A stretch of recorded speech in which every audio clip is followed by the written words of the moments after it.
আসসালামু আলাইকুম। সকল জল্পনা কল্পনা শেষে ব্রাজিলের স্কোয়াড সারা বিশ্বের মানুষ একটা লম্বা সময় ধরে জাস্ট দেখছিল যে আসলে ব্রাজিল স্কোয়াডে 26 জনের ভিতরে নেইমারের জায়গা হবে কিনা।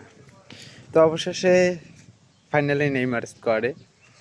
এখন কিছু সংখ্যক আর্জেন্টাইনরা বলতেছে যে আসলে তাও ভালো হলো, কোয়ার্টার ফাইনাল থেকে বাদ পড়ার পর তাও ব্রাজিল ফ্যানরা বলতে পারবে না যে আসলে নেইমার নাই এই জন্য আমরা বাদ পড়ছি।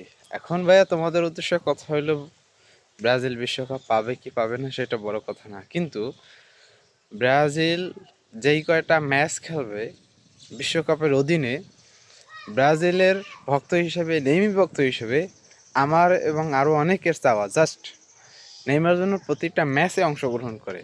এটাই আমাদের বিশ্বকাপ। কি ভাইয়া, রাগ করলা?